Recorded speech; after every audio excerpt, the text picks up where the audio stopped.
Ajay Yadav classes में आपका फिर से स्वागत है। और जैसा कि मैंने कहा था कि अगला जो वीडियो है वो विकास के आयाम पर आएगा, यानी कि डायमेंशंस ऑफ डेवलपमेंट पे आने वाला है। तो आज जो है मेजर जो मेरा शारीरिक विकास पे चर्चा होगा। विकास के आयाम डायमेंशंस, डेवलपमेंट के डायमेंशंस का मतलब ये है ना कि विकास जो है वो हमको पता है कि बहुआयामी प्रक्रिया है, बहुत सारे सर अलग अलग आयाम है, जिसमें मैंने मेजर आयाम है जिसको मैं चर्चा करूंगा वो मेरा शारीरिक विकास है, सामाजिक विकास है, नैतिक विकास है, मानसिक विकास या इसी को संज्ञानात्मक विकास बोल दो, संवेगात्मक विकास और भाषा का विकास। इन सभी प्रकार के विकास को मैं अच्छे से डील करूंगा। स्टार्टिंग में ना मैं एक वीडियो शारीरिक विकास पर, एक वीडियो सामाजिक संवेगात्मक और हो सके तो एक वीडियो सामाजिक विकास पर बना के रख दूंगा। उसके बाद मैं क्या करूंगा कि मुझे पता है ना कि जब भी मैं नैतिक विकास पढ़ाऊंगा तो नैतिक विकास के लिए मुझे लॉरेंस कोलबर्ग और जीन पियाजे की थ्योरी बतानी पड़ेगी। तो इसीलिए मैं पहले इन दोनों विकास के बाद उस आयाम में जाऊंगा ताकि उन दोनों की थ्योरी को समझा सकूं। और संज्ञानात्मक विकास में आपको पता है कि मुझे लेव वाइगोत्स्की, जीन पियाजे, जेरोम मुनर तीनों को बताना है। तो इसीलिए सबसे लास्ट में क्या करूंगा, मेंटल डेवलपमेंट यानी कि संज्ञानात्मक विकास, कॉग्निटिव डेवलपमेंट वाले हिस्सों को देखूंगा। अब ऐसा है ना कि लैंग्वेज डेवलपमेंट, मॉरल डेवलपमेंट, सामाजिक या संवेगात्मक, ऐसा है कि जब भी कोई आपसे पूछे कि एकदम बेसिक आयाम कौन सा है, ऐसा कौन सा आयाम है जो सबसे ज्यादा इस पर फोकस करने लायक है, तो याद रखना यार, एक तो मेरा फिजिकल डेवलपमेंट वाला जो हिस्सा है सबसे ज्यादा फोकस करने वाला हिस्सा है। उसके बाद जो मेरा कॉग्निशन वाला यानी कि संज्ञानात्मक विकास है, और तीसरा जो है ना वो एक्चुअल में सोशियो इमोशनल बोलते हैं उसे हम लोग, ठीक है, सोशियो इमोशनल डेवलपमेंट। इसका मतलब सर वो समाज की भी बात करता है, सामाजिक विकास की भी बात करता है और वो इमोशनल डेवलपमेंट दोनों की बात करता है। तो याद रखना कि एक मेजर कंसर्न अगर ये आया कि एकदम मेजर आयाम कौन कौन से है, तो उसमें आपको हमेशा पीसीएसई याद रखना है, ठीक है। तरीका याद रख लीजिएगा, पीसीएसई मतलब कौन सा, फिजिकल, कॉग्निटिव, और मेरा ऐसे क्या हो जाएगा सोशल, और इससे मेरा क्या हो जाएगा इमोशनल डेवलपमेंट। मैं ये नहीं कह रहा हूं कि नैतिक विकास और भाषा विकास इंपॉर्टेंट नहीं है, लेकिन जब सामाजिक विकास हो रहा होता है तो उसी के अंदर मेरा इमोशनल डेवलपमेंट हो रहा होता है, ठीक है। और अगर कॉग्निटिव डेवलपमेंट अच्छा होगा तो लैंग्वेज का डेवलपमेंट ऑटोमेटिक अच्छा हो जाएगा। वैसे जैसे फिजिकल डेवलपमेंट जब होता है ना तो उसी डेवलपमेंट के अंदर हमारा मोटर डेवलपमेंट वाला जो हिस्सा है ना वो भी होता है, यानी कि वो जो क्रियात्मक विकास वाला हिस्सा है वो तभी अच्छे से होगा ना जब शारीरिक विकास अच्छे से होगा। वो जो सूक्ष्म गत्यात्मक कौशल है और स्थूल गत्यात्मक कौशल है, फाइन मोटर स्किल्स है, ग्रॉस मोटर स्किल्स है, वो तभी अच्छा होगा जब फिजिकल डेवलपमेंट अच्छा होगा। तो ये सब आयाम के अंदर ही ऑलरेडी एक एक छोटा और आयाम है, ठीक है, जो कि अपने आप में है तो छोटी सी कहानी ही। तो इसीलिए जो मेजर जो यदि कोई पूछेगा तो आपसे वो क्या हो जाएगा, मेरा पीसीएसई यानी कि फिजिकल, कॉग्निटिव, सोशियो और इमोशनल। अब ये है कि शारीरिक विकास में कि चरण क्या हो सकते हैं सर, शारीरिक विकास का मतलब क्या होता है। यदि मैं आपसे पूछूं शारीरिक विकास है क्या, तो यार आपके अंदर एक प्रकार से वो जो हिस्सा है ना, वो जो हम लोग ग्रोथ की बात करते हैं पूरे डेवलपमेंट में, वो जो हिस्सा जिसमें केवल और केवल ग्रोथ की बात हो रही है, जहां पर मेरा भार, आपकी जो ऊंचाई, ठीक है, आपकी जो ऊंचाई है उसकी चर्चा हो रही है। जो भी मांसपेशी है उन मांसपेशियों में क्या जो वृद्धि हो रही है उसकी बात करती है। जो भी आपकी हड्डियों में जो वृद्धि हो रही है वो उसकी बात कर रहे हैं। तो ये हमारा क्या है, ये हमारा शारीरिक विकास है। और शारीरिक विकास एक प्रकार से आप देखोगे तो कहीं ना कहीं उस मात्रात्मक यानी कि उस क्वांटिटेटिव वाले हिस्से पर ज्यादा जोर देता है। जो दिख रहा है, जो सामने बढ़ता हुआ हमें दिख रहा है, वो मेरा क्या है, मात्रात्मक है, वो मेरा क्वांटिटेटिव जोन है, ठीक है। अब इसके भी चार अलग अलग निश्चित मैंने अवस्था को बांट ली। एक मैंने बांट लिया गर्भकालीन अवस्था। गर्भकालीन अवस्था का मतलब क्या होता है कि वो प्रोसेस जिसमें बच्चा एक्चुअल में वास्तविक जगत में भी आया नहीं है, मतलब वो अभी बच्चा जो है ना फिजिकली दिख नहीं रहा है, ठीक है, क्योंकि आपको पता है कि गर्भ में भी उसे 9 महीने लगते हैं।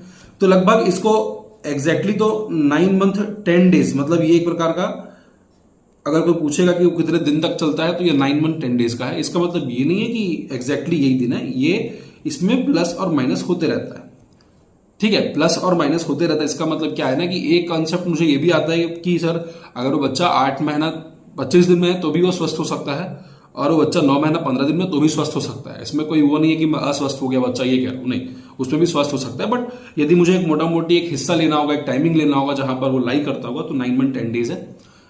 अगर वो 37 हफ्ते से पहले, ठीक है, मैं फिर से कह रहा हूं, यदि वो 37 हफ्ते से पहले जन्म ले लेता है तो एक मेरा नया कॉन्सेप्ट आता है जिसे मैं प्री मैच्योर बेबी कहता हूं।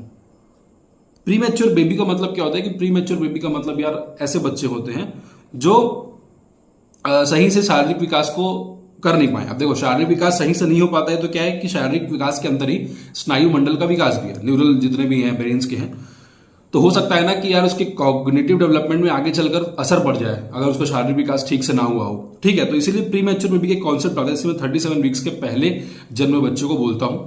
फिर आता है मेरा शैशव अवस्था जो आपको पता है 0 से लेकर 2 है। फिर आता है मेरा बाल्य अवस्था जो आपको पता है 2 से लेकर 12 ईयर्स तक है। और फिर किशोर अवस्था यानी कि एडोलसेंट है जो कि मेरा 12 से लेकर 18। अब शारीरिक विकास जो है आप देखोगे ना तो ऐसा है कि आपको आगे चल के मैं एक चार्ट भी बनाऊंगा जहां पर आपको समझ में आएगा कि कैसे थोड़ा सा मेल और फीमेल में डिफर करता है, और ये करेगा ही। बाकी किसी भी आयाम में हो सकता है कि बहुत ज्यादा अंतर मेल फीमेल्स में देखने को ना मिले, लेकिन मैं बता रहा हूं एक चीज की डेवलपमेंट का जो प्रोसेस है ना वो ऐसी है कि फीमेल्स में कुछ पहले ही देखने को मिल जाएगा, कुछ जो ग्रोथ की प्रोसेस है फीमेल्स में पहले खत्म हो जाती है, मैं रुक जाती नहीं बोल रहा हूं, पहले खत्म हो जाती है, क्योंकि शारीरिक विकास को एक समय में खत्म होना ही होता है, तो वो फीमेल में पहले खत्म हो जाती है और मेल में बाद में खत्म होता है। पहला टॉपिक है मेरा गर्भकालीन अवस्था। ये जो कितने दिन तक की बात है तो मैंने फिर से कहा था कि यार ये 280 दिन तक चलने वाली प्रक्रिया है लगभग, और प्री मैच्योर बेबी वाला कॉन्सेप्ट भी आपको समझ में आएगा 37 वीक्स है। यहां पर गर्भकालीन अवस्था में एक प्रकार से आपको विटामिन डी और एक प्रकार से आपको विटामिन बी, इन दोनों चीज की ठीक ठाक जरूरत पड़ती है, इसीलिए कई बार प्रेगनेंसी के दौरान इन दोनों के सप्लीमेंट्स अलग से दिए जाते हैं यदि ऐसा लगता है कि शायद उसकी कमी ना हो जाए। विटामिन डी आपको पता है क्यों? क्योंकि वो ताकि बच्चा जो है उसकी हड्डियां जो है वो कमजोर ना हो, यानी कि उसके जो बोन्स है वो अच्छे मजबूत रहे। विटामिन बी जो है उसके बौद्धिक कौशल के लिए, मतलब उसके जो कॉग्निटिव वाला पार्ट है ना, मतलब उसका जो ब्रेन का फंक्शनिंग है, बच्चा जो है अच्छे से चीजों को आगे चल के संज्ञानात्मक विकास को सही से, उसका मानसिक विकास अच्छे से हो, इसलिए हम लोग विटामिन बी देने की उसे कोशिश करते हैं, क्योंकि ये दोनों विटामिन कहीं ना कहीं मेजर रोल प्ले करते हैं एक व्यक्ति के जीवन काल में। अब गर्भकालीन अवस्था को मैं 3 भाग में बांट दिया। कौन कौन सी अवस्था में? एक बीजावस्था में, एक भ्रूणावस्था में, गर्भ शिशु की अवस्था में। बीजा अवस्था मतलब जहां पर आपको लिटरली जो बीज वाली बात है ना वही है। यहां पर आपको पता होगा कि यार आगे चल के मैं ये पूरा बताऊंगा ही बीज अवस्था क्या है। 0 से लेकर 14 डेज, मतलब जब कोई व्यक्ति जब बच्चा कंसीव करने की ओर होता है तो जब वो जाइगोट, ठीक है, अब ये थोड़ा नया कॉन्सेप्ट आएगा कि सर जाइगोट क्या है, तो यार जाइगोट को थोड़ा मैं तुम लोग को समझाने की कोशिश करता हूं कि ये सबसे पहले ये जाइगोट है, ठीक है। अब वो जो एग है, अब एग और स्पर्म, आपको पता होगा एग और स्पर्म का मिलन हुआ, एग और स्पर्म के मिलन होते ही चावल से भी छोटा, जो चावल का दाना होता है ना उससे भी छोटा हिस्सा रहता है, ठीक है। मतलब ये जो डॉट बना दे रहा हूं, ये जिससे डॉट बनाया ना, तो वो उस डॉट जितना ही बड़ा होता है, और वहां पर से प्रोसेस चालू हो जाती है एक बच्चे का फिजिकल डेवलपमेंट, जहां पर से आगे चल के वो बच्चा 3 किलो का, 2800 ग्राम का या 3200 ग्राम का जैसा भी होगा, वो बच्चा जो है आगे चल के फिजिकली ग्रो करेगा। अब यहां पर मेरा पहला प्रोसेस आगे क्या कि सर वो जाइगोट है, जाइगोट को हिंदी में बोलते हैं युग्मनज, ठीक है। ये वो प्रोसेस है जहां पर मुझे पता चला कि सर अब इससे आगे बढ़ेगा। 14 डेज तक की प्रोसेस ये हो जाएगी, फिर उसके बाद मेरे को पता चलेगा कि सर अब वो ना एम्ब्रियो में बदल गया। देखो ये मैंने धीरे धीरे इसको बढ़ाया प्रोसेस को, धीरे धीरे क्या हो रहा है भाई, ये एम्ब्रियो बन गया, ठीक है। अब ये बन गया एम्ब्रियो यार, मतलब ये ऐसे गया प्रोसेस, ये ऐसे गया है, और ये लास्ट में फिर ये क्या बन गया, ये एम्ब्रियो बन गया है, ठीक है। और ये देखो ना धीरे धीरे मैंने यहाँ पर अलग अलग सेल के स्टेज बताए हुए हैं, ठीक है। लास्ट में 20 वीक्स में कितना बड़ा उसका जो भ्रूण है वो बन जाता है, ठीक है। अब ये जाइगोट बन गया, जाइगोट से एम्ब्रियो बन गया, ठीक है। एम्ब्रियो को बोलते हैं हिंदी में भैया आपका भ्रूण, ठीक है। अब भ्रूण के बाद फिर मेरा तीसरा अवस्था कौन सा है, गर्भस्थ शिशु की अवस्था। तो कहीं ये क्वेश्चन शायद एक बार सीजी टेट में या फिर सी टेट में कहीं पे ये क्वेश्चन आया हुआ है ना कि जो प्रोसेस है उसको आपस में जमाइए कि पहले एम्ब्रियो का फॉर्मेशन होगा, कि पहले जाइगोट का फॉर्मेशन होगा, कि पहले गर्भस्थ शिशु की अवस्था का फॉर्मेशन होगा। तो इसको याद रख लेना, ठीक है, कि यार वो क्या है आपका, वो जेड है, ई है और ये फीटस है, ठीक है। तो ये जेड ई एफ याद रख लेना, जाइगोट है, एम्ब्रियो है, और एफ से मेरा क्या है, फीटस है। फीटस यानी गर्भस्थ शिशु की अवस्था वाला क्षेत्र, ठीक है। इसके दिनांक भी दिए, दिन भी दिए हुए हैं कि यार भ्रूणावस्था कब होगा, जब 14 to 60 डेज के बीच में होगा।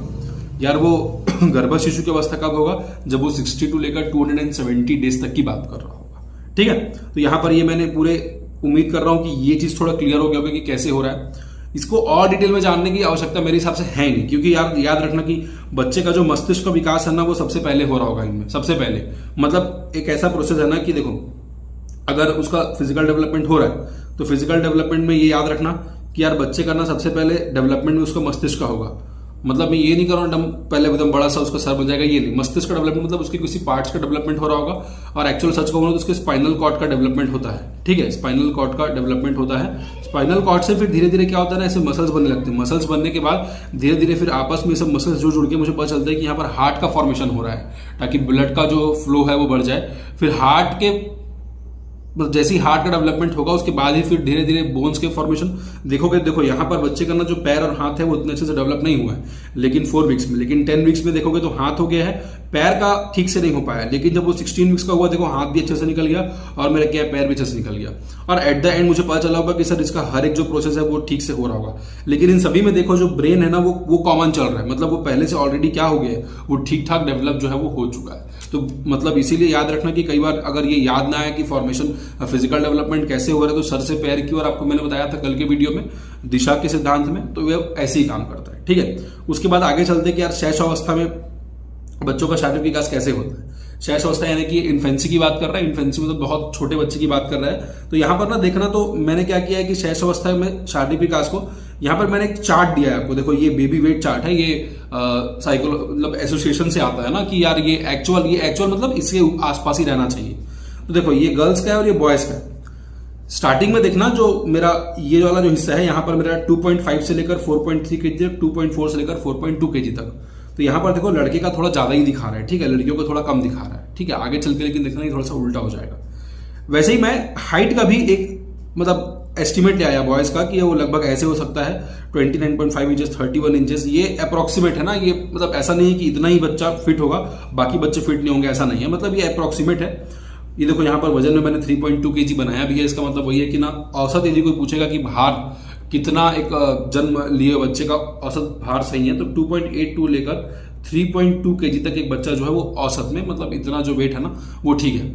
उसके बाद स्टार्टिंग के 3 महीने में ही उसका जो वजन है वो लगभग 3 गुना हो जाता है। स्टार्टिंग के 3 महीने में ही, उतना बहुत यहाँ पर उतना डिटेल दिया नहीं है, बता रहा हूँ कि स्टार्टिंग के 1 साल के अंदर ही बच्चे का जो वजन है वो 3 गुना हो जाता है। ठीक है, 3 महीना बोल रहा था, 1 साल के अंदर लगभग 3 गुना की ओर चले जाता है। वैसे ही लड़कों में, वैसे ही लड़कियों में भी। और हाइट भी लगभग वैसे ही बहुत ज्यादा मतलब तेजी से बढ़ रहा होता है। और आप देखोगे ना तो बच्चा जो है देखना मतलब बाल्य अवस्था तक पहुंचते पहुंचते उसकी हाइट जो है जब बचपन से हुआ रहेगा 3 गुना 4 गुना हो सकती है हाइट। ठीक है, तो वहां पर वेट कैसे बढ़ रहा है, धीरे धीरे एक्सपोनेंशियली बढ़ रहा है, मतलब एकदम फटाक तेजी से बढ़ रहा है। यहाँ पर हाइट कैसे बढ़ रहा है, हाइट ही बहुत तेजी से बढ़ रहा है। बचपन में हड्डियां कितनी होती है, तो यार हड्डियां ना लगभग 260 से लेकर 300 के बीच होती है, 270 के से लेकर 300 के बीच हड्डियां होती है। इनमें एक प्रोसेस होता है, उस प्रोसेस में आगे चलकर जैसे जैसे बड़े होंगे ना तो हड्डियां कम होने लगती है। उस प्रोसेस को बोलते हैं ऑसिफिकेशन। ठीक है, ऑसिफिकेशन को हिंदी में बोलते हैं अस्थिकरण। अस्थिकरण का मतलब क्या होता है यार, एक प्रकार से हड्डियों का ना जुड़ना। देखना बच्चों के हाथ को जब बचपन में देखोगे ना तो बहुत सारे फोल्ड्स होते हैं उसमें। फोल्ड्स इसलिए होते हैं कि वो जो एक हड्डी जो बड़ा सा हो सकता है वो ऑलरेडी 3 टुकड़ा में बटा हुआ है, बड़ा होते जाएगा तो उसमें ऑसिफिकेशन होगा, वो धीरे धीरे क्या होगा, हड्डियां जो जुड़ती जाने जाती है। ठीक है, तो वो हड्डियों का जुड़ना है जो मेरा ऑसिफिकेशन है।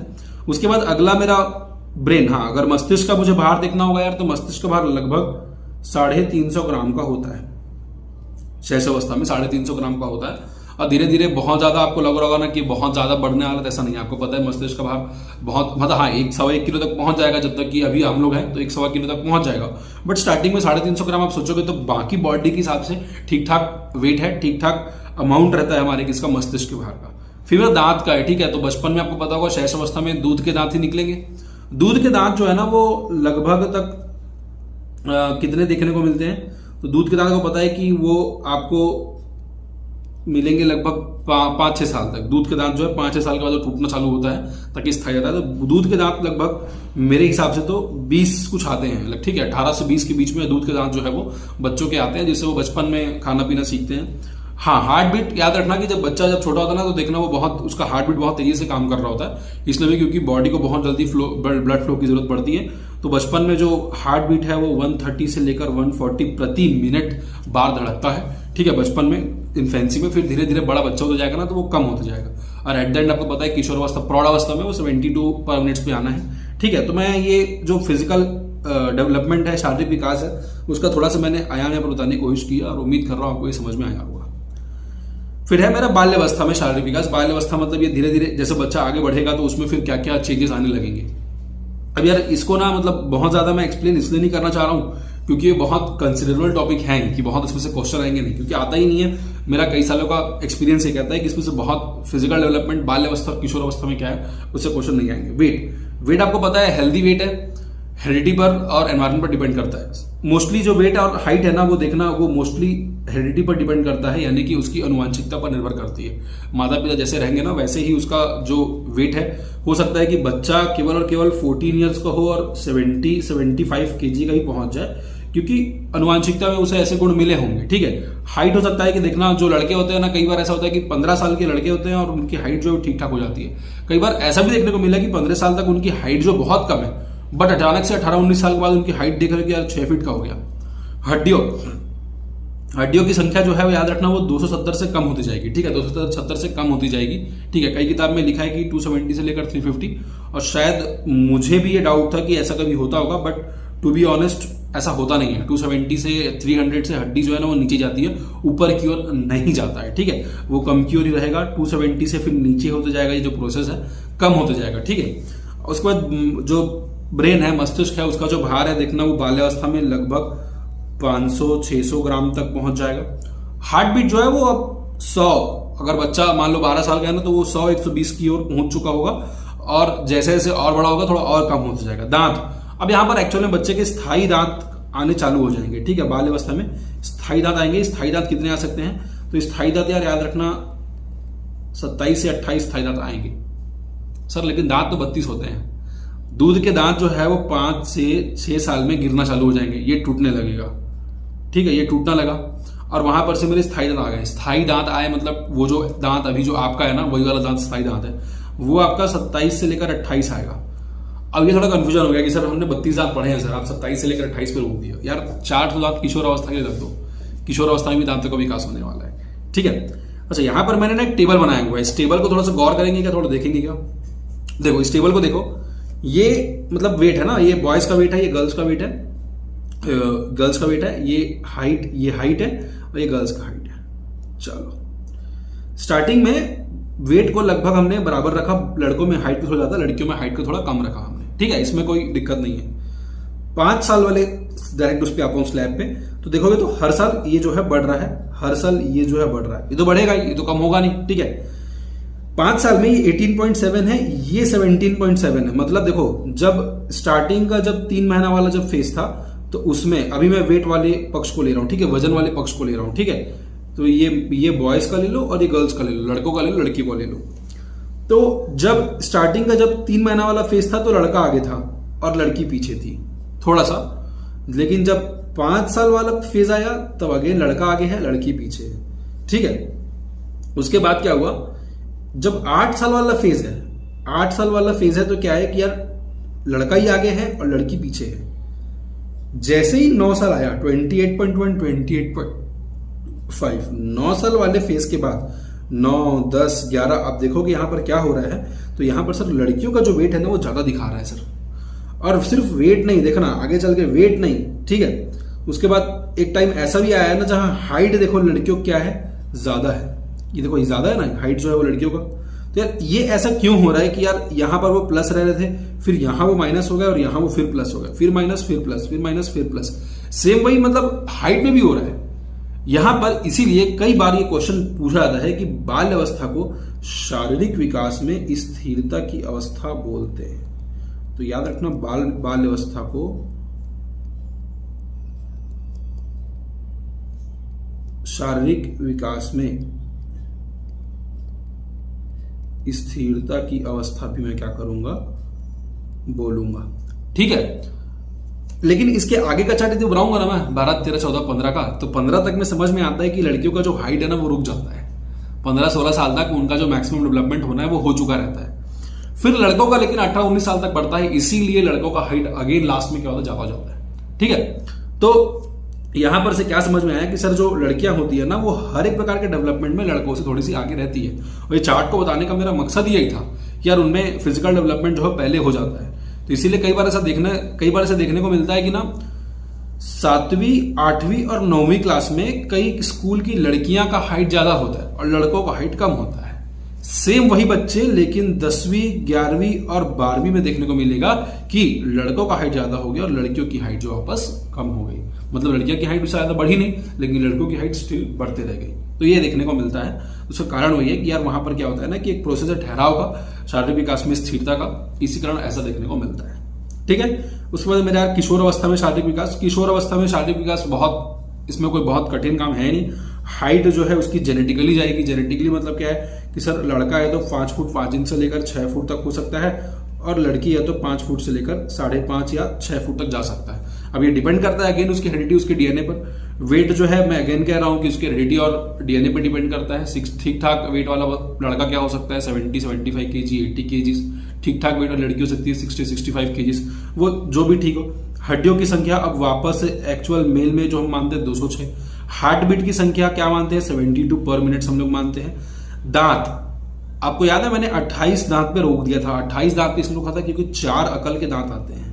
आपने पढ़ा होगा यदि विजडम टूथ आ रहा है बोलते हैं, ठीक है। 4 अकल के दांत आते हैं, और अकल के दांत मतलब ऐसा नहीं है ना कि हर किसी का आता है, किसी का नहीं आता है तो नॉर्मल है भाई। ये मत सोचना कि आपका अकल नहीं आया, अकल आया, ठीक है।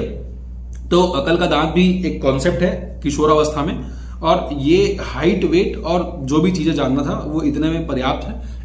इससे ज्यादा फिजिकल डेवलपमेंट सीजी टेट शिक्षक भर्ती के लिए पढ़ने की आवश्यकता नहीं मेरे हिसाब से। यदि आपको एग्जाम क्रैक करना है तो कम पढ़ो लेकिन बम पढ़ो, जहां पर आपका सिलेक्शन हो जाए, और इतने से आपका मेरे हिसाब से आपका ठीक ठाक जो तैयारी है वो हो जाएगा। तो शारीरिक विकास वाले इस आयाम को आज यहीं पर समाप्त करते हैं, और अगले आयाम में हम लोग सामाजिक और जो संवेगात्मक विकास है उसके ऊपर चर्चा करेंगे। मिलते हैं फिर अगले क्लास में।